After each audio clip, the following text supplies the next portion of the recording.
Hello students, very good morning to all of you. I am Vikrant Bhardwaj, your physics tutor. और आज हम discuss करेंगे बेटा ग्रेविटेशन का नेक्स्ट टॉपिक रिगार्डिंग सैटेलाइट।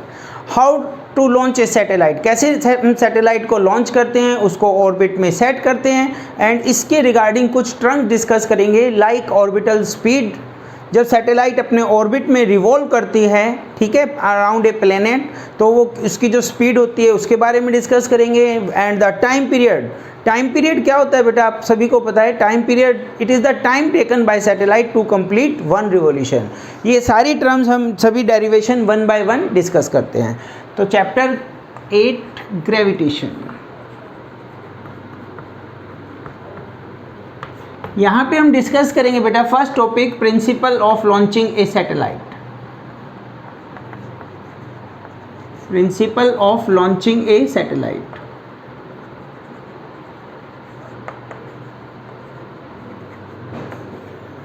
कैसे हम किसी सैटेलाइट को लॉन्च करते हैं, ठीक है, इसके बारे में हम डिस्कस करेंगे। तो हम अपने अर्थ के अकॉर्डिंग बात कर रहे हैं। दिस इज़ द अर्थ, और अर्थ पे हमने बेटा एक काफ़ी हाइट तक टावर बनाया। इस टावर की जो हाइट है वो इतनी ज़्यादा होगी, more than the earth atmosphere, earth atmosphere से ज़्यादा।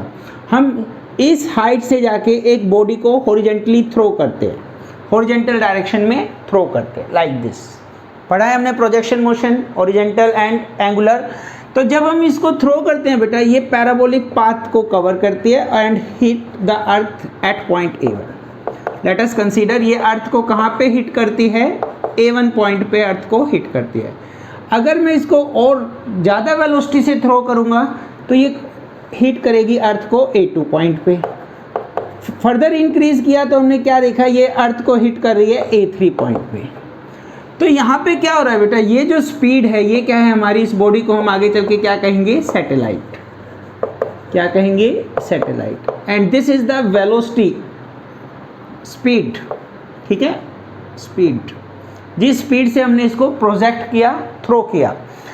तो यहाँ पे बेटा मैंने अभी तक आपको क्या बताया, this is the height of the tower. And height किसके कंपैरिजन में, अर्थ एटमॉस्फेयर से ग्रेटर होनी चाहिए। अर्थ एटमॉस्फेयर को क्रॉस कर दे, इतनी हाइट पे हम उस बॉडी को लेके जाएंगे जिसको हमें इस्टेब्लिश करना है एज ए सैटेलाइट, और वहाँ से उसको हॉरिजेंटली थ्रो करेंगे। स्टार्टिंग में हमने थ्रो किया, लेट अस कंसीडर ये A1 पे हिट करती है, तो दिस इज द जो फुट ऑफ द टावर है, ठीक है, वहाँ से जो ये हॉरिजेंटल डिस्टेंस है ये हमने पढ़ा है, ये कहते हैं बेटा इसको हम हॉरिजेंटल रेंज। क्या कहते हैं, हॉरिजेंटल रेंज। तो फर्स्ट केस में जो हॉरिजेंटल रेंज है दिस मच, सेकेंड केस की जो हॉरिजेंटल रेंज है अगेन इंक्रीज हो जाएगी। एंड जैसे जैसे हम वेलोसिटी इंक्रीज कर रहे हैं, हॉरिजेंटल रेंज भी क्या कर रही है, इंक्रीज कर रही है। हॉरिजेंटल रेंज क्या कर रही है, इंक्रीज कर रही है, मोर further away from the foot of the tower. अगर वो पहले केस में यहाँ तक इतना डिस्टेंस है, then this one and this one.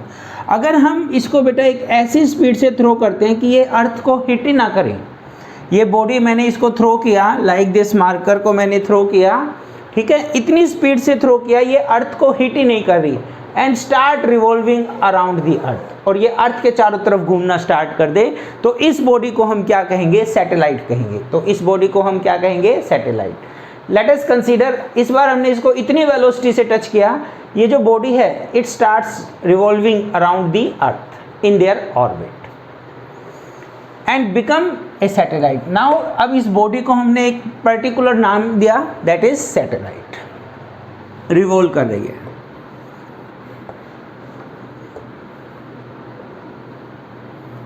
तो इस तरह से बेटा हम किसी सैटेलाइट को लॉन्च करते हैं, ठीक है, और ये अपने ऑर्बिट में क्या करती है, रिवॉल्व करती है। Every time it is in free state, freely falling state. Every time it remains in freely falling state, freely falling state। किस स्टेट में बेटा, फ्रीली फॉलिंग स्टेट में रहती है एवरी टाइम, ठीक है। और then next topic today we discuss orbital speed of the satellite. कुछ पैरामीटर्स हम डिस्कस करेंगे रिगार्डिंग सैटेलाइट। तो जो फर्स्ट टॉपिक बेटा हम डिस्कस कर रहे हैं that is orbital speed of satellite.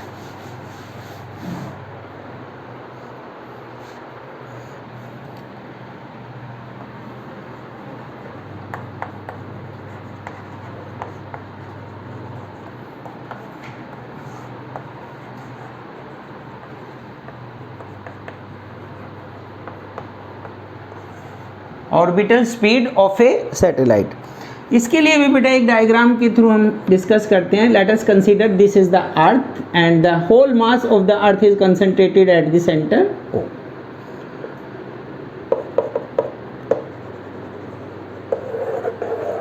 And this is the orbit of the satellite R। Small r क्या है? Radius of the orbit. Capital R radius of earth. ये जो बॉडी है इसका mass small m, mass of the satellite, mass of the body, और ये rotate कर रही है इन देयर ऑर्बिट। ऑर्बिट की रेडियस कितनी है बेटा? Small r। और किसी भी टाइम पे ये जो टेंजेंट है ये इसकी ऑर्बिटल स्पीड है। v is the orbital speed of satellite in their orbit. और ये सैटेलाइट कहाँ पे है? दिस इज द, ये जो मैंने डॉटेड खींची है, this boundary is known as boundary of gravitational field of earth. Boundary of earth gravitational field.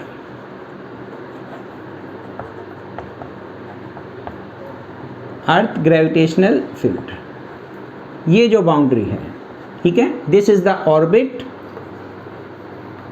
And this is earth. तो यहाँ पे सबसे पहले हम डिफाइन करेंगे ऑर्बिटल स्पीड को वर्ड्स में। तो वो मिनिमम वेलोसिटी बेटा, वो minimum speed so that the satellite start revolving around the अर्थ। उस मिनिमम स्पीड को हम क्या कहेंगे? उसकी ऑर्बिटल स्पीड। पहले उससे कम स्पीड थी तो वो क्या कर रही थी? अर्थ को स्ट्राइक कर रही थी। तो वो कम से कम स्पीड जिस पे ये बॉडी क्या करे? स्टार्ट कर दे रिवॉल्व करना around the earth, that is known as orbital speed. The minimum speed of a body, the minimum speed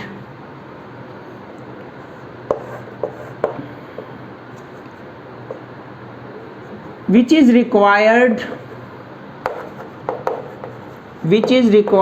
to set up a satellite, which is required to set up a satellite in its orbit, and start revolving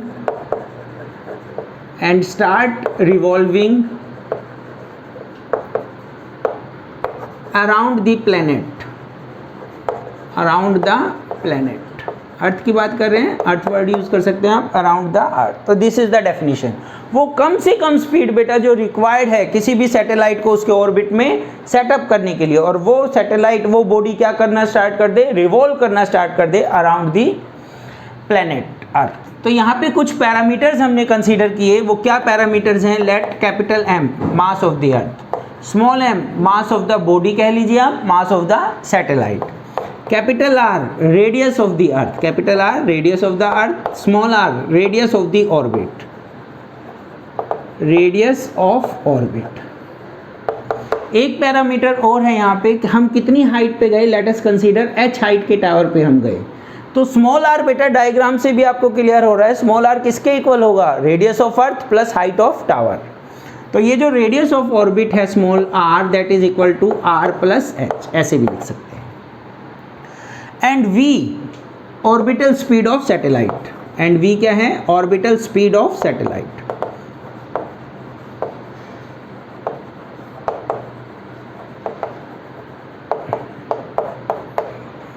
अब बेटा कोई भी body circle में क्यों revolve करेगी? उसके लिए एक फोर्स की रिक्वायरमेंट होती है, and that force is known as centrifugal force, नहीं सॉरी सेंट्रीपिटल फोर्स, जो सेंटर की तरफ एक्ट करता है। किसकी तरफ एक्ट करता है? सेंटर की तरफ। That force is known as centripetal force.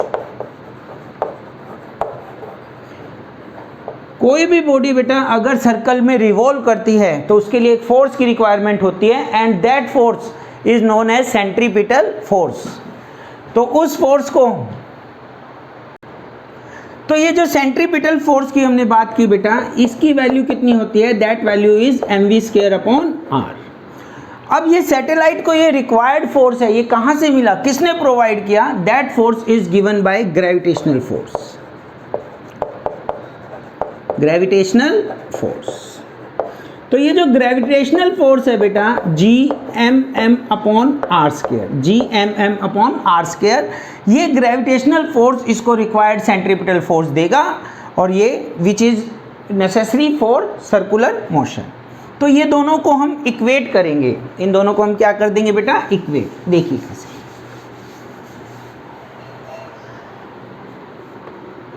mv square upon r is equal to gmm upon r square. Mass of the satellite से mass of the satellite cancel, small r से small r cancel, तो ये v square किसके equal है, gm upon r के equal है। तो v की वैल्यू क्या आएगी, gm अपॉन r का under root. This is the first equation. Numerical purpose के लिए बेटा हम इसको यूज करेंगे, v is the gm upon r under root. इसके बाद मैंने आपको बताया था स्मॉल r किसके इक्वल है, r प्लस h के इक्वल है। ओके, दूसरा एक रिलेशन हमने किया था बेटा किसके बारे में, small g and capital G। क्या रिलेशन होता है, g is equal to gm upon r square.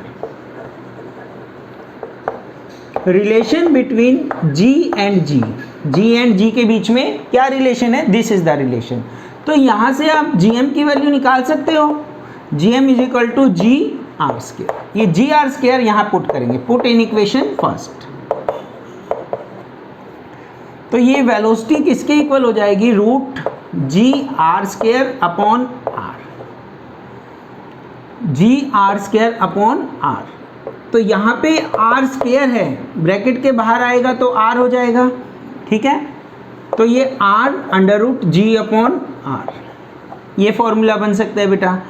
r की वैल्यू अगर मैंने पुट की तो क्या हो जाएगा, g are square r plus H का whole square, sorry under root, small r की जगह r plus H value put की हमने, ठीक है। यहाँ से अगर मैं ये करता हूँ, और अगर h स्मॉल है comparison to radius of earth, अगर h क्या है, very very small comparison to radius of earth, तो उस कंडीशन में क्या होगा बेटा, इफ़ h को हम नेग्लेक्ट कर देते हैं, h स्मॉल कंपैरिजन टू, तो वेलोसिटी मींस सैटेलाइट क्या है, close to the surface of earth, satellite क्या है, close to the surface of earth. तो v is equal to g are square upon r, एक r से r कैंसिल, रूट, तो root जी r. क्या आपको g और r की वैल्यू क्लियर है बेटा, g की वैल्यू कितनी होती है और r की वैल्यू कितनी होती है। ये we know that R radius of earth how much, 6.4 10⁻⁶ metre. Small g की वैल्यू मैंने 9.8 मीटर पर सेकेंड स्क्वायर कंसीडर कर ली, ठीक है, 10 भी ले सकते हैं आप। तो वी नॉट क्या होगा, इनकी वैल्यू पुट कीजिए, 9.8 इंटू 6.4 10⁻⁶। और जब हम इसकी कैलकुलेशन वर्क करेंगे बेटा, जो हमारा फॉर्मूला बनेगा वो कितना बनेगा, 7 पॉइंट कैलकुलेशन के बाद 7.92 इंटू 10⁻3।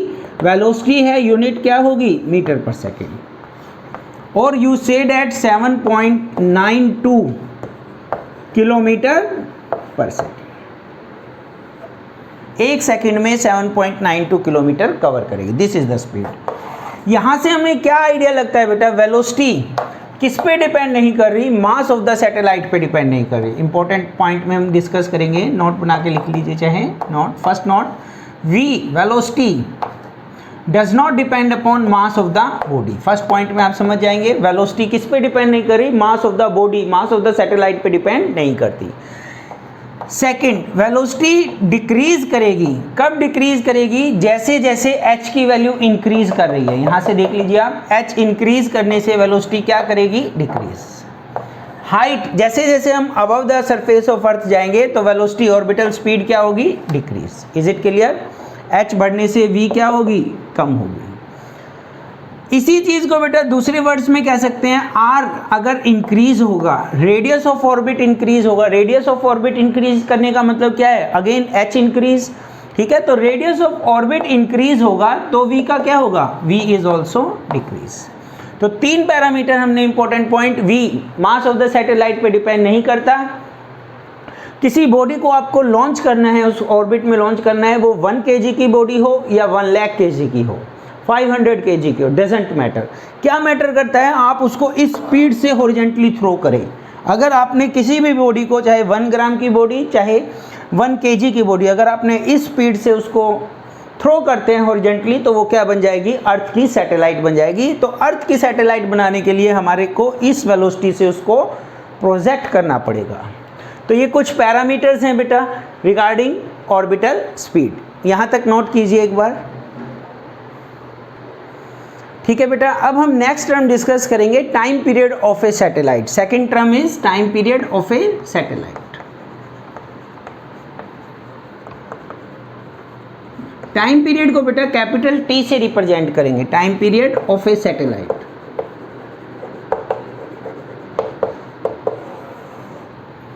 तो डिफाइन कैसे करेंगे आप बेटा? It is the time taken by satellite to complete one revolution. एक रिवॉल्यूशन कंप्लीट होने में, एक चक्कर पूरा करने में जितना टाइम लगेगा सैटेलाइट को, वो क्या होगा? उस सैटेलाइट का time period.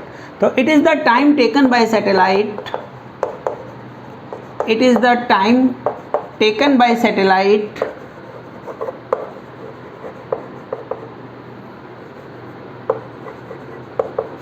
to complete one revolution. It is the time taken by satellite to complete one revolution. और किससे रिप्रेजेंट किया बेटा इसको? कैपिटल टी से। तो time taken bye complete revolution, तो 2 पाई आर डिस्टेंस कवर्ड। एक रिवॉल्यूशन में कितना डिस्टेंस कवर किया? 2 पाई आर। किस वेलोसिटी से किया? वी नो डैट वेलोसिटी क्या होती है बेटा? Distance upon time. तो टाइम क्या हो जाएगा? Distance upon velocity. Is it clear? तो यहाँ पे मैं किसकी v की वैल्यू हम पुट करेंगे, v is equal to r under root ji upon r. अभी हमने देखा था g upon r, v is equal to under root ji upon are. ये वैल्यू मैं यहाँ पे पुट कर दूंगा। तो ये हो जाएगा बेटा 2 पाई आर, वी के प्लेस पे capital R under root divide g, और ये आर ऊपर चला जाएगा आर। ठीक है, तो आर अगर इसके अंदर जाएगा, ब्रैकेट के अंदर जाएगा, तो क्या होगा? स्क्वायर होगा, एक ऑलरेडी है। तो ये 2 pi upon r under root r cube हो गया बेटा, and that is g. Is it clear? R cube क्यों हुआ ये आपको समझ में आता है? ये आर है, ब्रैकेट के अंदर जाएगा स्क्वायर, एक ऑलरेडी है। और r को हम क्या लिख सकते हैं? r plus H, and 2 pi upon r plus H का क्यूब डिवाइड बाई जी। ठीक है, this is the time period of a satellite. अब इसकी वैल्यू जो कैलकुलेट करनी है, ठीक है, तो हमने एक फॉर्मूला पढ़ा था, small g is equal to g m upon r square. Relation पढ़ा है बेटा, अभी भी डिस्कस किया था। तो यहाँ पे मास की वैल्यू पुट करेंगे, मास ऑफ द अर्थ। मास क्या होगा? डेंसिटी अगर है मास पर यूनिट वॉल्यूम, तो मास क्या होगा? Density into volume. मास क्या होगा? Density into volume. वॉल्यूम अर्थ का 4/3 पाई आर क्यूब मल्टीप्लाई बाय रो।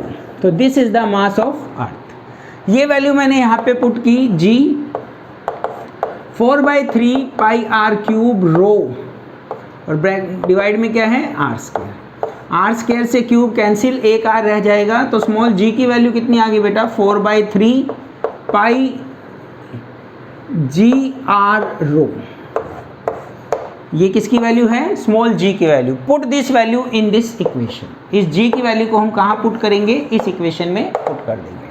तो टाइम पीरियड कितना हो जाएगा हमारा? 2 पाई अपॉन आर, रूट के बाहर, under root are plus H का क्यूब डिवाइड में ये जो g है इसकी जगह पुट कीजिए वैल्यू 4, 3 ऊपर चला जाएगा, 4 pi g R rho, 4 pi g R रो। इस वाली टर्म को रूट के अंदर लाएंगे तो ये हो जाएगी बेटा under root 4 pi square upon r square. फिर से देखिए, 2 पाई का रूट के अंदर ले जाओगे 4 पाई स्क्वायर, आर को लेके जाओगे R square, multiply 3 R plus H cube divide by 4 pi g R rho. 4 से 4 कैंसिल, पाई से 1 पाई कैंसिल हो जाएगा। अगर h स्मॉल है, अगर h स्मॉल है तो हम इसको क्या कंसीडर कर लेंगे? Capital R। If h is small, अगर h क्या है? स्मॉल, तो r प्लस h को हम क्या ले लेंगे? r के इक्वल ले लेंगे। तो ये हो जाएगा हमारा r 3r cube divide by, नीचे भी क्या है बेटा? आर स्क्वायर और आर क्यूब जी रो। तो यहाँ पे आर क्यूब से आर क्यूब कैंसिल, एक पाई और है यहाँ पे, ठीक है, आर क्यूब से आर क्यूब कैंसिल। तो ये टाइम पीरियड की वैल्यू क्या आई बेटा? Under root 3 pi upon g row. This is the formula. Check कीजिए। तो टाइम पीरियड की वैल्यू क्या आई है यहाँ पे 3 पाई जी अपॉन रो। तो टाइम पीरियड की वैल्यू कैसे निकालेंगे बेटा, ये जो फॉर्मूला आया था हमारे पास 2 pi R under root are plus H की जगह हम लिख लेंगे आर का क्यूब अपॉन जी। रूट से बाहर आएगा आर, ठीक है, तो ये हो जाएगा 2 पाई आर डिवाइड में आर एंड आर अपॉन जी। इस आर से आर ये कैंसिल हो गया एंड टाइम पीरियड को जो कैलकुलेट करना है आपको अकॉर्डिंग टू दिस फॉर्मूला, तो इसमें बेटा दो ही अननोन है, दो ही क्वांटिटी है। एक तो r, this is the radius of earth, याद रखिए 6400 किलोमीटर और 6.4 10⁻⁶ मीटर। एंड जी की वैल्यू क्या है बेटा 9.8। तो ये वैल्यू जब आप इसको करके कैलकुलेट करेंगे आंसर, तो आपका जो आंसर आएगा वो आएगा आपका after calculation, this is seconds में आएगा और उसको मिनट में कन्वर्ट करने के बाद 84.6 मिनट। क्या मतलब हुआ बेटा इसका टाइम पीरियड? इसका मतलब क्या हुआ, ये जो सैटेलाइट है, ठीक है, ये सैटेलाइट जब कब कहाँ है, क्लोज टू द अर्थ, दो satellite which are close to the earth, क्योंकि हमने यहाँ पे क्या किया, आर कंसीडर कर लिया, ठीक है, आर प्लस एच को क्या कंसीडर कर लिया, आर। सो दो satellite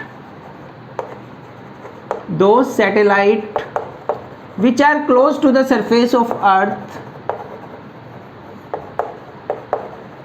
which are close to the surface of earth,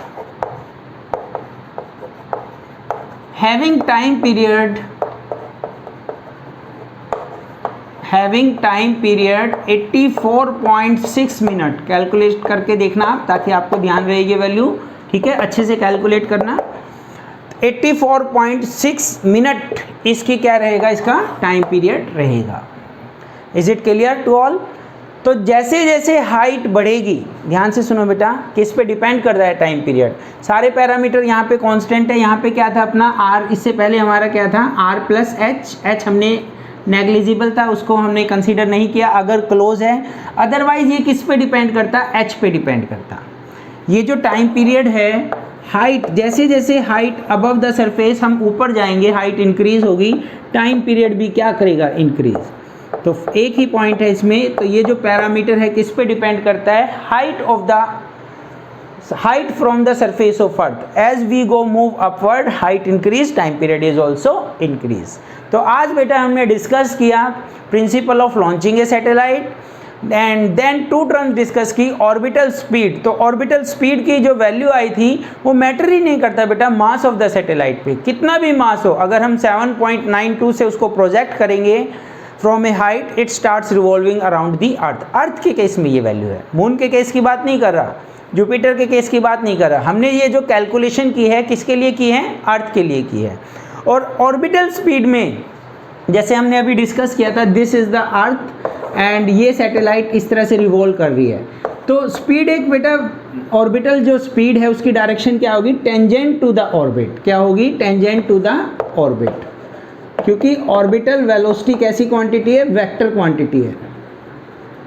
तो पूछा जा सकता है आपसे इसकी डायरेक्शन के बारे में, तो आपको नर्वस कंफ्यूज नहीं होना। तो क्या डायरेक्शन है इसकी, tangent to the orbit, direction tangent to the orbit. Tangent to the orbit का मतलब क्या है, यहाँ पे है तो ये डायरेक्शन है, यहाँ पे है तो ये डायरेक्शन है, यहाँ पे है तो ये डायरेक्शन है, यहाँ पे है तो ये डायरेक्शन है, यहाँ पे है तो ये डायरेक्शन है। Every point the direction is continuously changing, ठीक है।